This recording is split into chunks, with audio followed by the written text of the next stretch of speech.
বাংলাদেশে আমার ভাই শহীদ উসমান হাদি রাহিমাহুল্লাহ যে আধিপত্যবাদকে মোকাবেলা করার জন্য জীবন দিয়েছেন, এভাবে যদি আমরা কয়েকটা বছর চলতে পারি, বাংলাদেশে আর কেউ ভারতের দালালি করার সাহস করতে পারবে না। আমাদের ভাই শরীফ উসমান হাদিকে খুন করেছে, গুলি করেছে মাথায় জোহরের সময়, সন্ধ্যার মধ্যে ভারতে পালিয়ে যায়। আসলে পালিয়ে গেছে এটা বিশ্বাস হয় না, বুঝছে? আমাদের যেটা মনে হচ্ছে যে মাত্র 2-3 ঘন্টার ভিতর বর্ডার সিলগালা করে দেওয়া হয়েছে। বর্ডার সিলগালা মানে কি? বর্ডার যদি সিলগালা করা হয় তাহলে একটা পাখিও বাংলাদেশ থেকে ওই পারে যেতে পারবে না। আপনি ঢাকায় খুন করে ভাই হালুয়াঘাট যেতেও তো 6 ঘন্টা লাগবে। আর সীমান্ত এটা তো মামু বাড়ি না যে আপনি চাইলেই পাড়ি দিয়ে দিবেন, এত তো সহজ না। আমার মনে হয় এগুলো আমাদের দৃষ্টিকে অন্যদিকে সরিয়ে ফেলার জন্য এখানে বড় ধরনের কোনো ঘাপলা আছে। বড় ধরনের ঘাপলা আছে না নাই? ইনশাআল্লাহ যত ঘাপলাই থাকুক, আমার ভাইকে যারা খুন করেছে তাদের রক্তের বদলা এই দেশে আমরা নেব। আমার ভাইয়ের রক্তের বদলা বাংলাদেশ আমরা নেবই নেব ইনশাআল্লাহ। এই শুনেন, আপনাদের গুলি কয়টা আছে? কতজনকে গুলি করে হত্যা করবেন?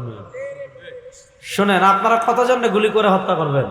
আপনারা এক উসমান হাদিকে হত্যা করবেন, বাংলাদেশে ভারতের আধিপত্যবাদ মোকাবেলা করার জন্য, দিল্লির সেবাদাসদেরকে পরাজিত করার জন্য লক্ষ লক্ষ উসমান হাদি তৈরি হয়ে যাবে ইনশাআল্লাহ।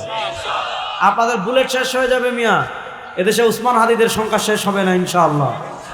আপনাদের বুলেট শেষ হয়ে যাবে, কিন্তু ভারতের আধিপত্যবাদ মোকাবেলা করার জন্য যে তারুণ্য বাংলাদেশে দাঁড়িয়ে যাবে, আপনাদের বুলেট শেষ হয়ে যাবে, আধিপত্যবাদ মোকাবেলা করার জন্য এই পরিমাণ তারুণ্য প্রস্তুত হয়ে যাবে, আপনার বুলেট শেষ হয়ে যাবে, শহীদদের মিছিল দীর্ঘ হবে, কিন্তু তারুণ্যের সংখ্যা শেষ হবে না ইনশাআল্লাহ। সুতরাং আপনি কাদেরকে বই দেখেন মিয়া? রাসূলুল্লাহ সাল্লাল্লাহু আলাইহি ওয়াসাল্লামের একটা বিখ্যাত মোনাজাতের কথা স্মরণ করিয়ে দিয়েছেন। রাসূলুল্লাহ সাল্লাল্লাহু আলাইহি ওয়াসাল্লামের যে জীবনী, মানে তাকে প্রাতিষ্ঠানিক নবুয়তের দায়িত্ব বুঝিয়ে দেওয়ার পরের যে জীবন, যেটাকে আমরা বলি নবুয়তি জীবন, 40 বছর থেকে 63 বছর, 13 বছর মক্কায়, 10 বছর মদিনায়, এই 23 বছরের জীবন। এই 23 বছরের জীবনের একটা পার্ট হলো মাক্কি জীবন, যেটা আমরা জানি, যেটাকে আমরা মাক্কি জীবন বলি। আর আরেকটা জীবন হলো বাদাল হিজরা, মাদানী জীবন। রাসূলুল্লাহ সাল্লাল্লাহু আলাইহি ওয়াসাল্লাম হিজরতের আগের জীবন, আর রাসূলুল্লাহ সাল্লাল্লাহু আলাইহি ওয়াসাল্লাম হিজরতের পরের জীবন। হিজরতের আগের জীবন যদি আমরা দেখি, তাহলে হিজরতের আগের জীবনে ইসলাম পাওয়ারের জায়গায় ছিল না। রাসূলুল্লাহ সাল্লাল্লাহু আলাইহি ওয়াসাল্লাম ইসলাম পাওয়ারের জায়গায় মক্কায় নিয়ে যাওয়ার সুযোগ হয়নি। অনেক কারণ ছিল, সব কারণ তো বিস্তারিত ব্যাখ্যা করব না। রাসূলুল্লাহ সাল্লাল্লাহু আলাইহি ওয়াসাল্লাম 40 বছর পর্যন্ত মক্কায় যে সময়টা পার করেছেন, জন্মগ্রহণের পর থেকে 40 বছর পর্যন্ত যে সময়টা তিনি মক্কায় পার করেছেন, এই সময়টায় পুরো মক্কায় তার সব কিছু প্রশংসার ডঙ্কা বেজেছে। রাসূলুল্লাহ সাল্লাল্লাহু আলাইহি ওয়াসাল্লাম একজন আমানতদার, তার আমানতদারিতার ডঙ্কা বেজেছে। রাসূলুল্লাহ সাল্লাল্লাহু আলাইহি ওয়াসাল্লাম বিশ্বস্ত সবচেয়ে, এটাও মানুষ প্রশংসা করেছে। তিনি অনেক চরিত্রবান, এটারও মানুষ প্রশংসা করেছে। তিনি অনেক সৎ, এটারও মানুষ প্রশংসা করেছে। তিনি অনেক আদর্শবান, এটারও মানুষ প্রশংসা করেছে। অর্থাৎ পুরা আরবে, মক্কায় কুরাইশদের কাছে রাসূলুল্লাহ সাল্লাল্লাহু আলাইহি ওয়াসাল্লাম থেকে ভালো, রাসূলুল্লাহ সাল্লাল্লাহু আলাইহি ওয়াসাল্লাম থেকে সৎ, রাসূলুল্লাহ সাল্লাল্লাহু আলাইহি ওয়াসাল্লাম থেকে আদর্শবান, রাসূলুল্লাহ সাল্লাল্লাহু আলাইহি ওয়াসাল্লাম থেকে উত্তম কেউ ছিল না। সবাই তার প্রশংসায় পঞ্চমুখ।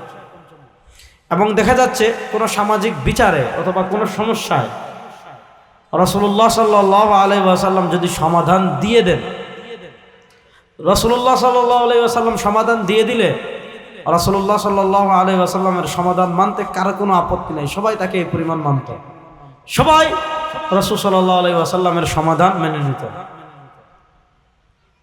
আপনারা জানেন যে যখন কুরাইশরা আরবরা কাবা ঘর পুনর্নির্মাণ করেছিল, হাজরে আসওয়াদ স্থাপন করা নিয়ে একটা রক্তারক্তি সংঘর্ষের কাছাকাছি অবস্থা হয়ে গিয়েছিল। সে সময় রাসূল সাল্লাল্লাহু আলাইহি ওয়াসাল্লাম যে সিদ্ধান্ত নিয়েছিলেন, রাসূল সাল্লাল্লাহু আলাইহি ওয়াসাল্লাম যে রায় দিয়েছিলেন, সবাই এক বাক্যে রাসূল সাল্লাল্লাহু আলাইহি ওয়াসাল্লামের সিদ্ধান্ত মেনে নিয়েছে। কেন মেনে নিয়েছে? এজন্য মেনে নিয়েছে যে তিনি সবার কাছে গ্রহণযোগ্য। 40 বছর পর্যন্ত যিনি গ্রহণযোগ্য, যিনি সৎ, যিনি আদর্শবান, যার চেয়ে আমানতদার কেউ নাই। মানুষ টাকা তার কাছে রাখে, পয়সা তার কাছে রাখে, স্বর্ণ তার কাছে রাখে, গোপন কথা তার কথা রাখে, তার কাছে রাখে। সেই রাসূল সাল্লাল্লাহু আলাইহি ওয়াসাল্লাম যখন তাওহীদের দাওয়াত নিয়ে এসেছেন, যখন রিসালাতের দাওয়াত নিয়ে এসেছেন, যখন ইসলামের দাওয়াত নিয়ে এসেছেন, যখন শিরকের বিরুদ্ধে বলেছেন, কুফরের বিরুদ্ধে বলেছেন, তাগুতের বিরুদ্ধে বলেছেন, গায়রুল্লাহর বিরুদ্ধে বলেছেন, যখনই রাসূল সাল্লাল্লাহু আলাইহি ওয়াসাল্লাম বলেছেন وأنذر عشيرتك الأقربين وأنذر عشيرتك الأقربين وأنذر عشيرتك الأقربين, নবী আপনার নিকটাত্মীয় যারা আছে তাদেরকে দাওয়াত দেওয়া শুরু করেন। وأنذر عشيرتك الأقربين, আপনার নিকটাত্মীয়দের দাওয়াত প্রদান শুরু করেন।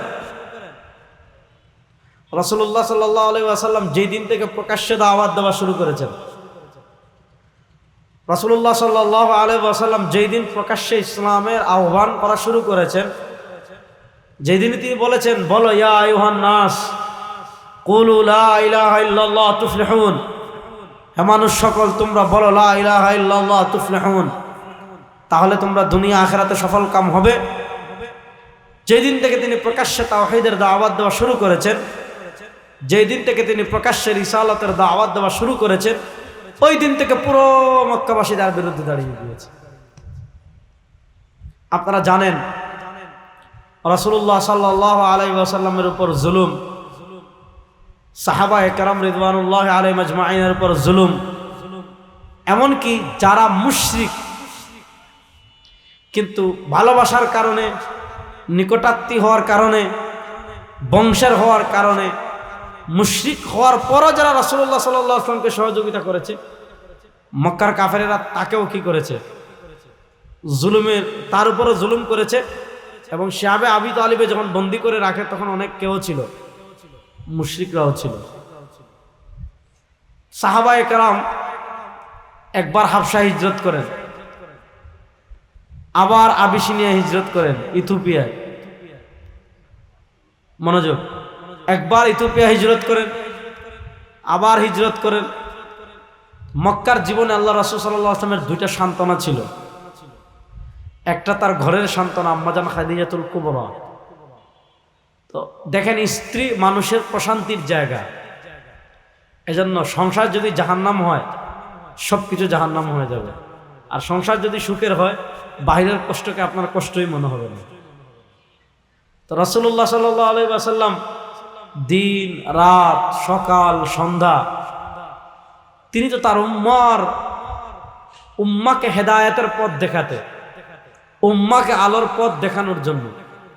আল্লাহ রাসূল সাল্লাল্লাহু আলাইহি ওয়াসাল্লাম এমন না যে দাওয়াত দিলে ওয়াজ করতে আসতেন আর দাওয়াত না দিলে ওয়াজ করতেন না। এবং আমাকে যদি আপনারা দাওয়াত না দেন, আমি আসব না। বাংলাদেশের কোনো বক্তাকে আপনি যদি দাওয়াত না দেন, উনি আসবে না। আর দাওয়াত ছাড়া আসলে আপনারা মূল্যায়ন করবেন, বলুন আপনারা কে বলছে আসতে? আমাদের শিডিউল আছে, আপনি ভাগেন। আবার অনেক এমন আছে আমাদের যে আপনি এই বছর হাদিয়া কম দিছেন, আগামী বছর আপনার দাওয়াত আর রাখবেন না। রাসূলুল্লাহ সাল্লাল্লাহু আলাইহি ওয়াসাল্লামের দাওয়াত এই আমাদের মতো ছিল না। দিন নাই, রাত নাই, সকাল নাই, সন্ধ্যা নাই। রাসূলুল্লাহ সাল্লাল্লাহু আলাইহি ওয়াসাল্লাম ছুটছেন তো ছুটছেন, ছুটছেন তো ছুটছেন, মানুষের ধারে গিয়েছেন তো গিয়েছেন, মানুষের ধারে গিয়েছেন তো গিয়েছেন, গিয়েছেন তো গিয়েছেন। এত বেশি দাওয়াতের কাজ করেছেন, মনোযোগ, এত বেশি দাওয়াতের কাজ করেছেন যে আল্লাহ তাআলার মায়া লেগে গিয়েছে। আল্লাহ তাআলা কি বলছেন? ফালাআল্লাকা বাখিউন নাফসাক আলা আথারিহিম ইল্লাম ইউমিনু বিহাদাল হাদিসি আসাফা। ফালাআল্লাকা বাখিউন নাফসাক, নবী মনে হচ্ছে আপনি নিজে নিজেকে নিঃশেষ করে দিবেন। আলা আসার ইমেদের পিছনে দাওয়াত দিতে দিতে দিতে দিতে দিতে দিতে নবী মনে হচ্ছে আপনি দাওয়াত দিতে দিতে দিতে দিতে দিতে দিতে নিজেকে নিঃশেষ করে দিবেন। ইল্লাম ইউমিনু, যাতে এরা ঈমান না আনে বিহাদাল হাদিস আসাফা, এই কষ্টে এই পেরেশানিতে আপনি নিজেকে নিঃশেষ করে দিবেন। আল্লাহ বলেন না, ইন্নাকা লা তাহদি মান আহবাবতা, আপনি যাকে ইচ্ছা তাকে হেদায়েত দিতে পারবেন না। ওয়ালাকিন্নাল্লাহু ইয়াহদি মান ইয়াশা, হেদায়েত দেওয়ার মালিক একমাত্র কে? আল্লাহ। আল্লাহ ছাড়া আর কেউ হেদায়েত দিতে পারবে না। তো রাসূলুল্লাহ সাল্লাল্লাহু আলাইহি ওয়াসাল্লাম সারা দিন রাত এক করে দাওয়াত দেন, কষ্ট করেন। যখন ঘরে আসেন খাদিজাতুল কুবরা রাদিয়াল্লাহু তাআলা আনহা ভালোবাসা দিয়ে তাকে আগলে রাখতেন। আল্লাহ রাসূল সাল্লাল্লাহু আলাইহি ওয়াসাল্লাম নিমিষে সব কষ্ট ভুলে যেতেন। আল্লাহ রাসূল সাল্লাল্লাহু আলাইহি ওয়াসাল্লামের বাহিরের সান্ত্বনা ছিলেন তার চাচা আবু তালেব, যার ঘরে রাসূলুল্লাহ সাল্লাল্লাহু আলাইহি ওয়াসাল্লাম লালিত হয়েছেন, পালিত হয়েছেন। কি জন্য সান্ত্বনা ছিলেন? এজন্য ছিলেন যে আবু তালেব নেতা ছিলেন, নেতা, কুরাইশের প্রভাবশালী নেতা ছিলেন, নেতৃত্ব তার বাগডোরে ছিল, তার হাতে ছিল। এজন্য অনেকে আবু তালেবের ভাতিজা হওয়ার কারণে, আবার শুধু ভাতিজা না, তার ঘরে লালিত পালিত হওয়ার কারণে এবং আবু তালেব তাকে সন্তানের মতো মহব্বত করার কারণে অনেকে রাসূলুল্লাহ সাল্লাল্লাহু আলাইহি ওয়াসাল্লামের উপর জুলুম করার সাহস করত না। আবু তালেব দুনিয়া থেকে বিদায় নিলেন, আবু তালেব দুনিয়া থেকে বিদায় নিলেন। আম্মাজান খাদিজাতুল কুবরা রাদিয়াল্লাহু তাআলা আনহা দুনিয়া থেকে বিদায় নিলেন, খাদিজাতুল কুবরা রাদিয়াল্লাহু তাআলা আনহা বিদায় নিলেন। আবার আম্মাজান আবু তালেবও বিদায় দিলেন। রাসূলুল্লাহ সাল্লাল্লাহু আলাইহি ওয়াসাল্লামের ঘরের সান্ত্বনা দূর হয়ে গেল, বাহিরের সান্ত্বনাও দূর হয়ে গেল। তখন কাফেররা সুযোগ পেয়ে গেল, এখন তো আর আবু তালেব নাই। আগের জুলুম যতটুকু ছিল তার মাত্রা কয়েক গুণ বাড়িয়ে ফেললো। কেন বাড়িয়ে ফেললো? যে আগে তো আবু তালেবকে অনেকে ভয় করতো যে নেতা আবার কি মনে করেন। এখন তো আর ওই বাধা নাই, এখন দেখা যাচ্ছে জুলুমের মাত্রা আগ থেকে অনেক বাড়িয়ে ফেলেছে, জুলুমের মাত্রা আগ থেকে অনেক বৃদ্ধি করে ফেলেছে। যাক, রাসূলুল্লাহ সাল্লাল্লাহু আলাইহি ওয়াসাল্লাম আল্লাহর নির্দেশে সাহাবা একরাম রিদওয়ানুল্লাহ আলাইহিম আজমাইন কে ধীরে ধীরে ধীরে ধীরে ধীরে ধীরে বললেন, একজন দুইজন তিনজন করে রাতের আধারে গোপনে যারা পারো মদিনায় চলে যাও। একজন দুইজন তিনজন চারজন পাঁচজন ছয়জন করে সব সাহাবা একরাম আস্তে আস্তে আস্তে আস্তে আস্তে আস্তে মদিনায় চলে গেলেন। এদিকে মক্কাবাসীরা বুঝে ফেলেছে, কিরে যারা দুর্বল এরা ছাড়া দেখি কোনো মুসলমান মদিনায় নাই, মক্কায় নাই। যারা সফর করে এতটা অসুস্থ, যাদের সফর করে মক্কা থেকে মদিনায় যাওয়ার মতো ফিটনেস নেই, যাদের সফর করে মক্কা থেকে মদিনায় যাওয়ার মতো শারীরিক সক্ষমতা নেই, মক্কাবাসী দেখে এরা ছাড়া বাকি সবাই হিজরত করে মক্কা থেকে মদিনায় চলে গিয়েছে। যখনই তারা এটা বুঝেছে যে সবাই যেহেতু চলে গিয়েছে, যে কোনো সময় মুহাম্মদুর রাসূলুল্লাহ সাল্লাল্লাহু আলাইহি ওয়াসাল্লাম হিজরত করে মক্কা থেকে মদিনায় চলে যেতে পারেন। আর মুহাম্মদুর রাসূলুল্লাহ সাল্লাল্লাহু আলাইহি ওয়াসাল্লাম যদি হিজরত করে মদিনায় চলে যান নিরাপদে, তাহলে তার দাওয়ার যে আবেগ, তার চরিত্রের যে মাধুর্যতা, তার দাওয়ার যে প্রভাব, তার কোরআনের যে আলো, তার ইসলামের যে আলো, তার ব্যক্তিত্বের যে আলো, তার সুন্নাহর যে আলো, তার আদর্শের যে আলো, মদিনায় তিনি যদি চলে যান তাহলে ইসলামের আলোকে, কোরআনের আলোকে, রাসূলুল্লাহ সাল্লাল্লাহু আলাইহি চরিত্রের আলোকে রাসূলুল্লাহ সাল্লাল্লাহু আলাইহি ওয়াসাল্লামের ব্যক্তিত্বকে কেউ বাদ দিয়ে, কেউ আপনার জাহাজ দিয়ে, কোনো কিছু দিয়ে, পাহাড় দিয়ে আটকাতে পারবে না। মানে মদিনায় গেলে ইসলামটা মুহূর্তের ভিতর দাবানলের মতো ছড়িয়ে পড়বে। মদিনায় গেলে ইসলামটা মুহূর্তের মধ্যে আপনার সমুদ্রের ঢেউয়ের মতো করে ছড়িয়ে পড়বে। অর্থাৎ পুরা মদিনা ইসলামে আলোকিত হয়ে যাবে, পুরা মদিনার আশপাশ ইসলামে আলোকিত হয়ে যাবে। আশেপাশে যত দেশ আছে, যত রাষ্ট্র আছে, সব ধীরে ধীরে ইসলামের ছায়াতলে চলে আসবে।